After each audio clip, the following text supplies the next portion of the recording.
ఈరోజు మన వాక్య ధ్యానాంశము ప్రభువును ఈ దినమే వెతుకు. యెషయా గ్రంథము 55వ అధ్యాయం 6వ వచనం. ప్రజలు దేవుని వెదకడానికి ఒకటి ఏర్పాటు చేసుకుంటారు. ఈ విధముగా వారికి ఉన్నటువంటి ప్రశస్తమైన అవకాశమును పోగొట్టుకుంటారు. రేపటి సమయం ఎన్నటికి రాదు.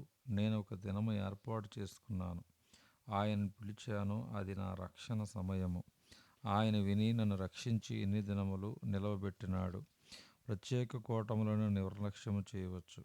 అక్కడ అనేకులు కూడుకుంటారు, దేవునిని పిలుస్తూ ఉంటారు. ఆయన సమీపములో ఉంటాడు. అది ప్రతి ఏడు ఒకసారి జరిగే కార్యము అని అనుకోవచ్చు. ఇంకొక బోధకుని కొరకు వచ్చే సంవత్సరం కనిపెట్టవచ్చు. నువ్వు ఏర్పాటు చేసుకున్నట్లుగా అది నెరవేరదు. ఒక ఆఫీసర్గా ఎన్నడూ దేవునిని వెతికిన వాడు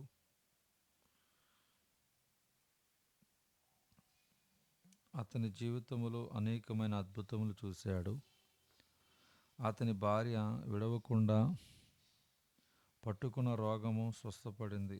ఆయనకు ఒక తేలు కుట్టింది. ఆయన అభిషేకించి ప్రార్థిస్తే స్వస్థత పొందాడు. ఆయన కుమార్తె మారు మనసు పొందినప్పుడు అతడు ఏడ్చాడు. ఈ భక్తి ఆయనకు చాలా ఎక్కువైపోయింది. ఆయనకు దొరికిన ప్రశస్తమైన తరుణమును పోగొట్టుకున్నాడు. నీ కోరికలు నువ్వు తిరిగి జన్మించితే అవి దేవుని కోరికలై ఉంటాయి. వ్యర్థమైన లోకపు పాపపు తలంపులు నిన్ను వదిలిపెడతాయి. ప్రభువును వెతుకు. దేవుని వెతకడానికి శ్రేష్టమైన సమయం ఏది? ప్రసంగి గ్రంథం 12వ అధ్యాయం 1వ వచనం. దుర్దినములు రాకముందు ఇప్పుడు వీటి యందు నాకు సంతోషము లేదని నీవు చెప్పు సంవత్సరములు రాకముందే నీ యవనస్తుడైనప్పుడు నీవు నీ దేవుని తెలుసుకోవాలి.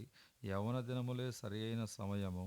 లోకము యొక్క పాపములు నీలోనికి రాకముందే దావీదు తన గొర్రెలను మేకలను మేపుతూ ఉండినప్పుడు, తన ఒడిసెలతోనూ రాయితోనూ ఉండినప్పుడు అతడు ప్రభువును వెతికాడు. చిన్న పిల్లలైన మీరు దేవుని మీ కొరకు దాచి ఉంచినది ఎరుగరు. దేవుడు మీ నిమిత్తము ఓ ఏర్పాటు కలిగి ఉన్నాడు. అది ప్రేమగల మనసుతో ఏర్పరచబడినది. నా బిడ్డలు యవనస్తులుగా ఉండినప్పుడే ప్రభుని తెలుసుకోవాలని కోరాను. నీవు ఆయనను ఎప్పుడైనా వెతికావా? ఆయన కనుగొన్నావా? జక్కయ్య పాపముతో ఉండినాడు, మోసముతోనూ ధనాపేక్షతోనూ నిండి ఉండినాడు. కానీ ఆయన వెదికి కనుగొన్నాడు. జక్కయ్య, నేనును నీతో నివాసము చేసి భోజనము చేయవలని కోరుతున్నానని యేసు చెప్పాడు. ఆయన ఆ కుటుంబముతో భోజనము చేశాడు. నీవు ఆయన వాక్యమును వినాలి. నీవు ఆయన వాక్యమును విధేయుడవు అయినప్పుడు నీ జీవితము కొరకు నిన్ను సిద్ధపరుస్తాడు. దావీదు ఒక సింహమును, ఒక ఎలుగుబంటిని, గొల్యాతును కలుసుకున్నాడు. దేవుడు అతని శత్రువులను కలుసుకోవడానికి సిద్ధపరిచాడు. శ్రేష్టమైన సంగతి ఏమంటే ఆయనను వెదకటం. ఆయన వాక్యములో ఆయనను వెదకు. ప్రతిలైన ఆయన గురించి, ఆయన రాజ్యము గురించి మాట్లాడుతుంది. ఒకానొక దినమున ఆయనతో నీవు కిరీటము ధరించుకోవడానికి సిద్ధముగా ఉంటావు. ఆయన శ్రమలలో పాలు పొందడానికి భయపడి పారిపోవద్దు. దేవుడు తప్ప ఎవరునూ నీకు కావలిగా ఉండరు. అనేక మంది నన్ను ఇతర దేశమునికి వెళ్ళి ఇంకా డిగ్రీలు సంపాదించుకోమని చెప్పారు. నన్ను ఒక పరిశుద్ధుని వైపు చూపించి ఆయన నాకు క్రీస్తుని గూర్చి ఇంకా ఎక్కువగా నేర్పిస్తానని చెబితే నేను ఆయన దగ్గరకు ప్రయాణం చేయడానికి సిద్ధంగా ఉంటాను. నా స్నేహితులు నాకు ఇంగ్లాండ్ దేశం వెళ్ళమన్నప్పుడు దేవుడు నాకు ఈ వాక్యం ఇచ్చారు. హెస్కేల్ 38:7. ఒక పాస్టర్ గారి భార్య ఖరీదైన బట్టలు, బంగారమును ప్రేమించింది. ఆమె చనిపోతూ ఉన్నప్పుడు వాటిని గట్టిగా పట్టుకుంది. ఆమె దేవుని ఎన్నడూ వెతకలేదు. కొన్నిసార్లు స్వస్థత నిమిత్తము దేవుని వెతికింది. నువ్వు ఎన్నడైనను దేవుని వెతుకుదువా? క్రీస్తు పాదముల దగ్గరకు నిన్ను నడిపించాలని నేను కోరుతున్నాను. నేను కనబడకుండా పోవచ్చు గాని క్రీస్తు నీకు సమస్తమును అయి ఉంటాడు. నీవు లోకమును ప్రేమించవు, లోకాశలను కలిగి ఉండవు. దానియేలు 1:8. రాజు భుజించు భోజనమును పానము చేయు ద్రాక్షారసమును పుచ్చుకొని తను అపవిత్రపరుచుకొనకూడదని దానియేలు ఉద్దేశించి తాను అపవిత్రుడు కాకుండానట్లు వాటిని పుచ్చుకొనకుండా సెలవిమ్మని నపుంసకుల అధిపతిని వేడుకొనగా, నువ్వు చెప్పాల్సిందే. రేపు ఈ హృదయముతో దేవునికి ప్రార్థించాలా? దానిని నీవు ఉల్లంఘించకూడదు. నీ బిడ్డల కొరకు ఒక వర్తమానం ఉన్నదా? నీవు ఒక సినిమా చూడకముందు దానిలో నిజమున్నదా అని నీవు అడుగుతావు. ఆ సినిమా నీ హృదయమును వ్యభిచారపు ఆశలతో నింపుతుంది. దానియేలు రాజు యొద్ద నిలవబడి ఈ రీతిగా చెప్పాడు. రాజా, నీవు చాలా గర్విష్ఠుడువు. బెల్తషాజర్ దానియేలు గోడ మీద రాతను చదివాడు. చెప్పాడు. నీవు నీ తండ్రి చంపబడబోతున్నారు. యోసేపు ఫరో యొద్ద నిలబడ్డాడు. నీవొక బోధకునిగా నిలబడి దేవుడు నీతో చెప్పు విషయములు తెలియపరుస్తావా? నీవు నీ ప్రిన్సిపాల్ గారి ఎదుట నిలవబడి దేవుని వర్తమానం ఆయనకు తెలియపరుస్తావా? ఇప్పుడే ఆయన్ను వెదక్కపోతే నీవు ఆయన దగ్గర నుండి ఒకనాటికి చాలా దూరములో ఉంటావు. ఒక ధనికుడు నరకములో నుండి ఏడుస్తూ అబ్రహామును పిలుస్తూ ఉండినాడు. జవాబు ఏమంటే, నా కుమారుడా, లాజరును పంపడం అసాధ్యం. ప్రజలు దేవుని వాక్యం వినడానికి రారు, స్వస్థత కొరకు వస్తారు. అలాంటి వారి కొరకు ప్రార్థించడం నా పూచీ కాదు. ప్రజలు నీవు క్రైస్తవుడు అనే విషయం తెలుసుకోవాలి. నువ్వు పేదవాడు అయినప్పటికీ నీకు లంచం ఇవ్వలేమని వారు తెలుసుకోవాలి. ఒక కుర్రవాడు నన్ను తన ఇంటికి తీసుకువెళ్ళి నా దగ్గర లెక్కలు నేర్చుకున్నాడు. నేను తరచుగా ఆయన ఇంటికి వెళ్ళవలనని కోరాడు. మీ ఉనికి నా సహోదరుని మీద పనిచేస్తుంది. అతడు మంచివాడవుతాడు. ప్రజలు మీ జీవితాన్ని చూస్తారని అతడు చెప్పాడు. దేవుని తలంపులు మీ తలంపులు కాదు. నేను ఒక వ్యాపారస్తుడిని అవ్వాలని కోరాను. దేవుడు చెప్పాడు, అది నా తలంపులు కాదు కనుక ఈ వ్యాపారం మానివేయి. నేను కళ నేర్చుకుని పెయింటింగ్ వేసేవాడిని. కొన్ని పరీక్షలు పాస్ అయ్యాను కూడా. దేవుడు దానిని నన్ను వదిలిపెట్టమన్నాడు. తర్వాత దినములలో ప్రజలు చెప్పారు, ఒక మంచి ఉద్యోగాన్ని వదిలిపెట్టవయ్యా, చాలా విచారం. కానీ నేను చెప్పాను, డబ్బు పోనివ్వండి, నేను దేవుని కనుగొన్నాను. ఇప్పుడు వందలాది వ్యభిచారులు, త్రాగుబోతులు మార్చబడుతున్నారు.